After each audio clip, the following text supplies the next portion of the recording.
Hello. For the White Rose Philosophical Study Group, I'm Mark Freeman. This is video number 5 in this series where we discuss spiritual and philosophical concepts that can be applied to everyday life or any other worthy endeavor. For more information about the White Rose Philosophical Study Group or the Church of Illumination, please see the links in the description below. Links to videos 1 through 4 are also included. In our last video, we discussed the nature of the divine essence of God within each individual, manifesting as one's conscience, a sense of right and wrong. We also addressed several questions challenging our contention that no religion is superior to another, and that all the world's major religions have a concept of the divine within and a means of attaining heaven, or as some would like to say, salvation as either a state of being or an eventual reward.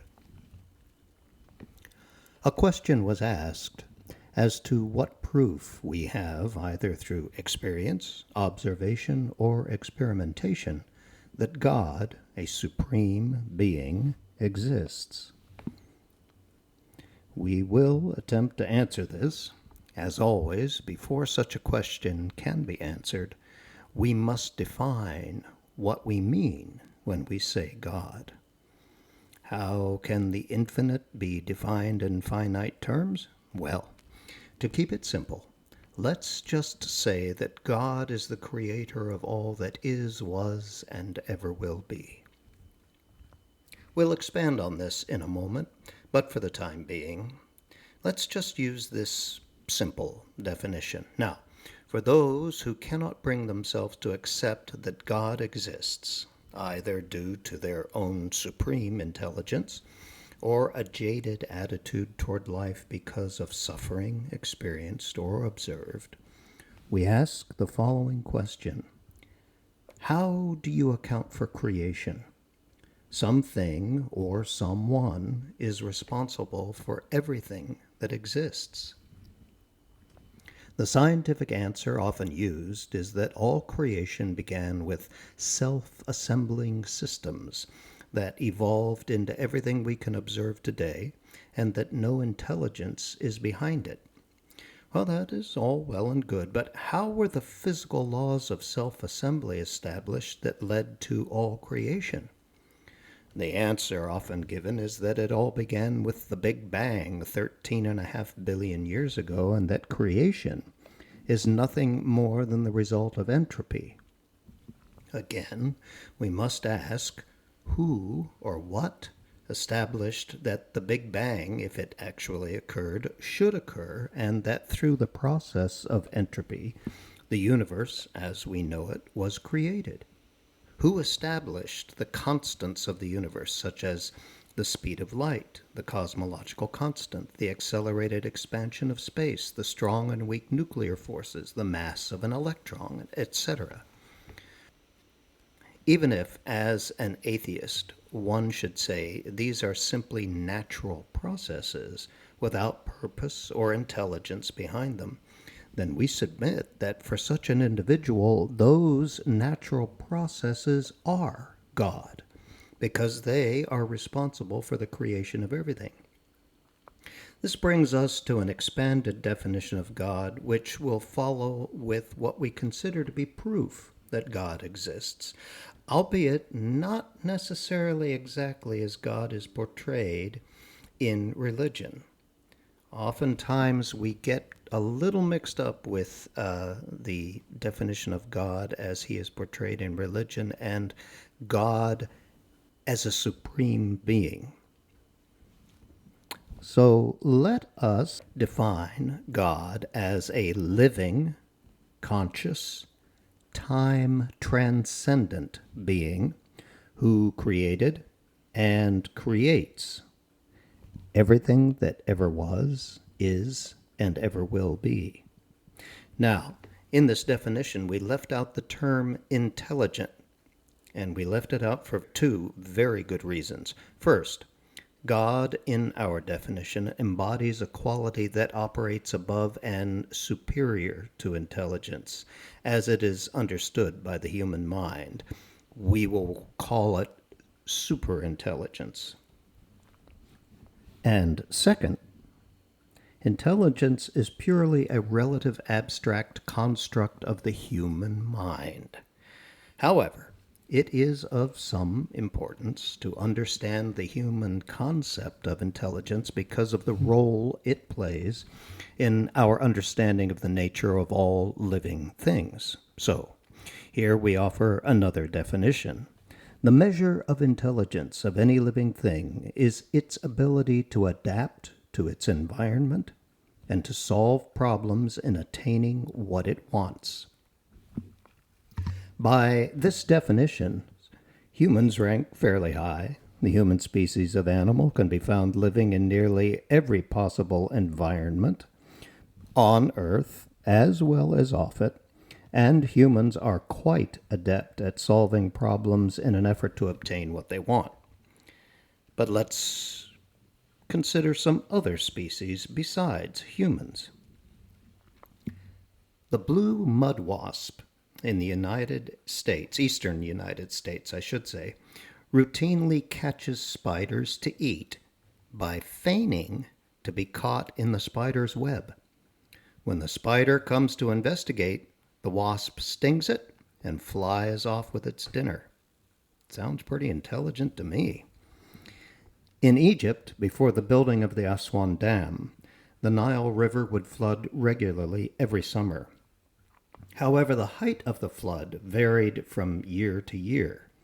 10 weeks before the flood, without fail, female crocodiles would lay their eggs just above the height of where the flood would be 10 weeks later, so the eggs would not be damaged. How did the crocodiles know 10 weeks in advance exactly how high the flood will be? Sounds pretty smart to me. The American crow routinely fashions and uses tools to aid in obtaining food. They are able to recognize individual faces and are adept at solving complex puzzles when trying to obtain something they desire. They collect items like shiny metal and smooth stones as trinkets. They have also been seen to hold what amounts to nothing less than a funeral service for a fallen member of the group. Okay, what about plants? It has been proven in several peer-reviewed studies that a parent tree will aid one or more of its offspring, no matter how distant, by supplying nutrients to the sapling through the network of mycelium just below the ground. Even though mycelium is everywhere, the parent tree has the ability to target where it sends its nutrients so that the offspring benefits and nothing else in between. And finally, there is a creature that exists, and there is fierce debate as to whether it is alive or not, but this creature can be found in every environment known to man and is supremely adept at making adaptations in order to get what it wants. We know this creature as a virus. So, our point here is that it is more than arrogant for humans to think they are the supreme intelligence on Earth, or for that matter, in the universe. The universe was around for 13 billion years before humans came along. Surely, some other species in the universe has evolved intelligence superior to humans. And after all, when it comes down to it, humans are measuring their own intelligence by their own standards. It would be very interesting to know what other species think of our level of intelligence. Now, we can hear the scientists among you saying that what we described with the wasp, the crocodile, the crow, the tree, and the virus is merely instinct. Okay, so we ask in return, what is instinct? The dictionary defines it as an innate pattern of behavior in animals in response to certain stimuli. Simply put, behavior animals somehow know to do in response to a given situation. Now, here, science is giving a name to something it can observe, but doesn't really understand. No one truly understands the functional nature of instinct or how it became a part of an animal in the first place. Science may claim that instinct is the result of survival of the fittest, or the passing on of behavior that allowed the progenitor to survive. But that is merely a circular argument which answers nothing because it begs the question, how do the survivors know how to survive in the first place? How did the fittest become fit? How did they acquire their fitness? We as humans like to say that we're intelligent and animals are instinctive. We submit that there is very little difference, if any, between the two. Why? The component of our definition of intelligence that we have yet to address is desire. Returning to our definition, the measure of intelligence is the ability of a living organism to adapt to its environment and to solve problems in obtaining what it wants. The key words here are what it wants, its desire, or, put another way, its purpose. What are we talking about? Well, let's use an example. Let's say I'm a businessman who needs to hire employees for complex and difficult problem-solving work. I'm going to want the most intelligent people I can find, right? Wrong. I want people who are imbued with an unrelenting desire to do the job and do it right, no matter what it takes. Given a choice between a highly intelligent individual with little or no motivation and a person with limited intelligence who is highly motivated, I'll take the one with the limited intelligence every time. As we can see, the key to what we're talking about here with regard to intelligence is the amalgamation of two qualities, reasoning and desire being the primary component. Circling back to our definition of God, we repeat that in this definition we see God as superior to any human concept of intelligence, and therefore the term intelligent is absent from our definition. We speak of God as being super intelligent or above intelligence. To understand why, we're going to repeat our definition of God: a living, conscious, time-transcendent being who created all that was, is, and ever will be. Now, the key phrase here is time-transcendent. This simply means existing simultaneously in the past, the present, and the future. Though this is impossible for the human mind to comprehend, it means that there is no need for reasoning or decision-making. When you think or reason, it is because you are in search of the answer to an unknown. This requires comparison, analysis, deductive reasoning, and/or a mathematical equation. All of these are time-related. Time transcendence implies that there are no unknowns and therefore no need to solve for the unknown. It also means that this supreme being is everything, is in everything, knows everything, and whose structure is everything. The infinite number of finite parallel possibilities already exist, so there is no need for decision-making. If we are able to convince our listeners of this with the following proofs, then one of the great comforts of knowing this is that no matter what the future holds for us, God has already been there, is waiting for us, and there is no need for fear or apprehension. Genesis proclaims that we were made in God's image, not the other way around. And yet, How often do we ascribe wholly human traits of reward and punishment, anger and frustration to God, instead of seeing a time-transcendent being out of which all creation proceeds? So, what can be experienced, observed, or experimented with to prove that such a supreme being exists? Let's begin with observation. Is there anything in the universe that exists that is time transcendent? Oddly enough, there is.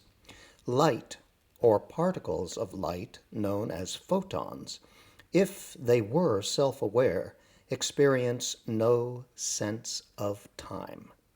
For anything traveling at the speed of light, time stops. The photon may have traveled billions of light years, become part of uncounted atoms, and released again. But from its perspective, those billions of years are instantaneous. Wherever the photon has been, is, and ultimately will be from its perspective, it occupies that space and distance instantaneously. It occupies all space in no time. It is time transcendent. This has been proven both mathematically and practically. So, you see, the light from the sun that entered your eyes this morning was a part of you billions of years before you were born, which means it belongs to you because it has become a part of you. You were already destined to be born and see that sun even before the sun existed. Science has carried this even further by using something similar to what is called the double-slit experiment to measure entangled photons from the same galaxy at two different locations. In every instance, the results prove that the measurements were predetermined before the measurements were taken, indicating that the light somehow knew what it was going to interact with before it arrived. Here we have something that is not only time transcendent, but has been proven to be so. So what does religion have to say about light and its relationship with God? Well, we all know of the ancient practice of sun worship, which was done for obvious reasons, as without the sun no life could exist. But let's take a look at Judaism, which was the precursor to Christianity. How did the ancient Hebrews and eventually the Jews define God? In Exodus 19, we are told that God descended upon Mount Sinai in fire or light. In Exodus 24, the Israelites see God as a fire or light on the top of the mountain. In Deuteronomy, God's voice is said to be heard from the fire or light. In the Acts of the Apostles, the Holy Spirit is described as a tongue of flame or light. Back again to Exodus, Moses witnesses the burning bush. It burns, but is not consumed by the flames. Hence, we can infer that it's not burning per se, but emitting light. In Zoroastrianism, the religion of the ancient Babylonians, the eternal flame or light representing the supreme being, and here I repeat this, representing the supreme being, was kept burning at all times in the heart of the temple of worship, its light holding a profound significance to the worshipers. In Genesis, God's first act is the creation of light. As stated previously in the Gospel of John, life was the light of all mankind. So, let's assume for a moment that all these words are more than just religious metaphor and are, in fact, describing a scientific truth. If life is light, then light is life. And what is light? Electromagnetic waves. What are electromagnetic waves? Energy. What is energy? Mass multiplied by the speed of light squared. In other words, everything that exists in the tangible world is either or can be transformed into electromagnetic waves or light. This is a scientific truth. So we can say that light is all things and is in all things, just as in our definition of God. Electromagnetic waves, or light, are the foundation of all that exists. So, we can logically assume that light is the basis of all creation, which again fits our definition of the Supreme Being as the creator of all things. Are we saying that light is God? No. We are saying that light is an example of something time transcendent and an integral part of creation in the tangible world.